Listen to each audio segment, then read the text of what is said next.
Playing at the peak is equal to Sanju Samson batting.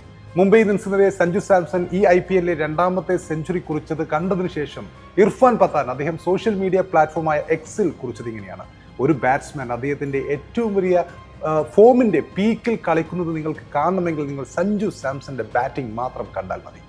CSKയ്ക്ക് വേണ്ടി ഈ IPL രണ്ടാമത് സെഞ്ചുറിയാണ് സഞ്ജു കുറിച്ചിരിക്കുന്നത്.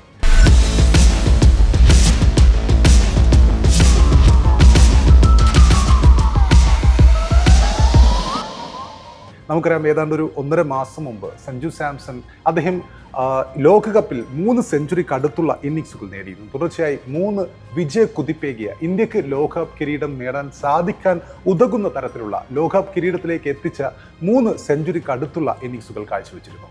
അദ്ദേഹം സെഞ്ചുറിയുടെ കുറഞ്ഞ റൺസിന് 97 റൺസൊക്കെ ഉണ്ടായിരുന്നു, 89 റൺസ് ഉണ്ടായിരുന്നു. സെഞ്ചുറിക്ക് തൊട്ടടുത്ത് വെച്ച് ടീമിൻ്റെ വിജയ കുതിപ്പ് ജീവനാടിയായ ഇന്നിങ്സുകളായിരുന്നു അവയ്ക്ക്. പക്ഷേ ഈ IPLിലേക്ക് വരുമ്പോൾ അന്ന് മതിയാക്കിയ അല്ലെങ്കിൽ അന്ന് സെഞ്ചുറിയിലേക്ക് എത്താൻ കഴിയാത്തതിൻ്റെ വിഷമങ്ങളൊക്കെയും അദ്ദേഹം ഈ IPLിൽ സെഞ്ചുറികൾ നേടിക്കൊണ്ട് മാറ്റിക്കൊണ്ടിരിക്കുകയാണ്.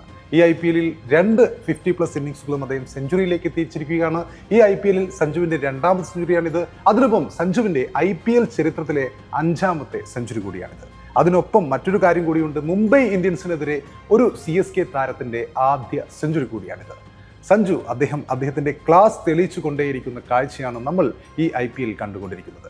അദ്ദേഹം ഈ ഒരു ഇന്നിങ്സിൽ അദ്ദേഹത്തിൻ്റെ ഓരോ ഷോട്ടുകളും, അതിനൊപ്പം നമുക്കറിയാം ഈ ലോകകപ്പിൽ നമ്മൾ കണ്ടിട്ടുണ്ട് അവസാന 3 മത്സരങ്ങളിൽ ഒരു ഇന്നിങ്സ് എങ്ങനെ മുന്നോട്ട് കൊണ്ടുപോകുന്നു, ആ പേസ് എങ്ങനെ നിലനിർത്തുന്നു എന്നതൊക്കെ നമ്മൾ കണ്ടിട്ടുണ്ട്. അദ്ദേഹത്തിൻ്റെ ഒരു ഘട്ടത്തിൽ അദ്ദേഹം ആക്രമിച്ചു കളിക്കുന്നു, മധ്യ ഓവറുകളിൽ അദ്ദേഹം മറ്റുള്ളവർക്കൊപ്പം നിന്നുകൊണ്ട് അല്ലെങ്കിൽ സിംഗിൾസ് എടുത്തുകൊണ്ട് ആ ഒരു ഇന്നിങ്സിൻ്റെ ഡീപ്പിലേക്ക് കൊണ്ടുപോകുന്നു ആ ഇന്നിങ്സ്. അതിനുശേഷം അവസാന നിമിഷങ്ങളിൽ കത്തിപ്പടരുന്ന സഞ്ജു ഇന്നിങ്സുകൾ. ഈ മത്സരത്തിലേക്ക് വരുമ്പോൾ അദ്ദേഹത്തിന് ഏറ്റവും വലിയ വെല്ലുവിളിയാകുമെന്ന് കരുതിയത് ജസ്പ്രീത് ബുംറയാണ്. കൂടെ കളിച്ചവനാണ്. T20 ലോകകപ്പിൽ ഇന്ത്യയുടെ വിജയശില്പിയായ താരമാണ്. പക്ഷേ ബുംറയെ നേരിട്ട വിധവും അതുപോലെ തന്നെ മറ്റുള്ളവരെ നേരിട്ട വിധവുമൊക്കെ സഞ്ജു അദ്ദേഹത്തിൻ്റെ ഫോമിൻ്റെ ഏറ്റവും ഉന്നതങ്ങളിൽ നിൽക്കുകയാണ് എന്ന തരത്തിലുള്ള ആ ഒരു ഇടപെടലുകളായിരുന്നു, ആ ഒരു ഷോട്ടുകളായിരുന്നു അദ്ദേഹം ഈ താരങ്ങൾക്കൊക്കെ എതിരെയും അദ്ദേഹം കാഴ്ചവെച്ചത്. ബുംറയെ അദ്ദേഹം ഒരു പുൾ ഷോട്ട് ചെയ്തുകൊണ്ട് ഒരു 6 പറത്തുന്നുണ്ട്. അതുപോലെ ഹാർദിക് പാണ്ഡ്യ ഒരു ഫ്ലിക്ക് ഷോട്ടിലൂടെ അദ്ദേഹം 6 പറത്തുന്നുണ്ട്.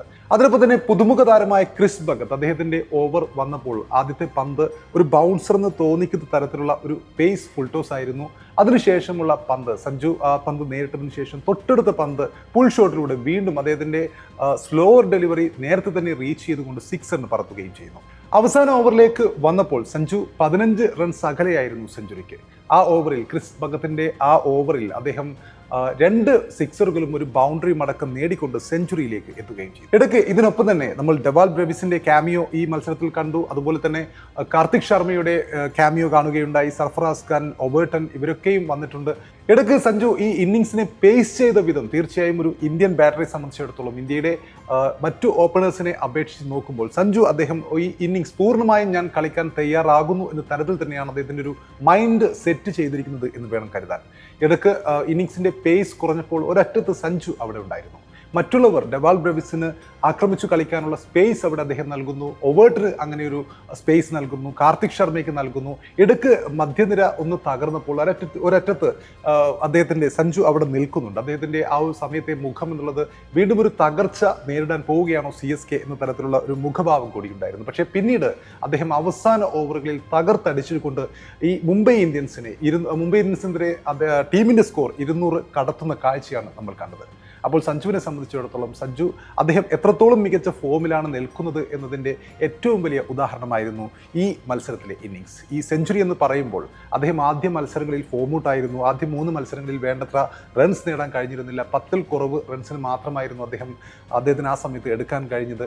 ആ സമയത്ത് സഞ്ജുവിനെ RRൽ നിന്നും CSKയിലേക്ക് എത്തിച്ചതൊരു നഷ്ടക്കച്ചവടമാണ് എന്ന തരത്തിലുള്ള വാർത്തകൾ അല്ലെങ്കിൽ അങ്ങനെയുള്ള അഭിപ്രായങ്ങളൊക്കെ രേഖപ്പെടുത്തിക്കൊണ്ട് ഒരുപാട് പേർ വന്നിരുന്നു. CSKയ്ക്ക് നഷ്ടക്കച്ചവടമാണ് സഞ്ജു വരുന്നത്, CSKയ്ക്ക് നല്ലത് ജഡേജ തന്നെയായിരുന്നു, സാം കറൻ തന്നെയായിരുന്നു എന്ന തരത്തിലുള്ള ചർച്ചകളൊക്കെയും ആ സമയത്തുണ്ടായിരുന്നു. ആദ്യ 3 മത്സരങ്ങളിൽ സഞ്ജു പരാജയപ്പെട്ടപ്പോൾ. പക്ഷേ ഇപ്പോൾ സഞ്ജു തുടർച്ചയായി മറ്റൊരു മത്സരത്തിൽ കൂടി ടീമിൻ്റെ ടോപ്പ് സ്കോററായി ജീവനാടിയായി നിൽക്കുമ്പോൾ തീർച്ചയായും അടുത്തൊരു 5-6 കൊല്ലത്തേക്ക് CSK നടത്തിയ ഏറ്റവും വലിയ ട്രേഡും ഏറ്റവും വലിയ ലാഭ കച്ചവടവും തന്നെയാണ് സഞ്ജു എന്ന കാര്യത്തിൽ യാതൊരു സംശയവുമില്ല എന്ന് തന്നെ വേണം കരുതാൻ. കാരണം സഞ്ജു ഒരു ക്യാപ്റ്റൻസി മെറ്റീരിയലാണ്.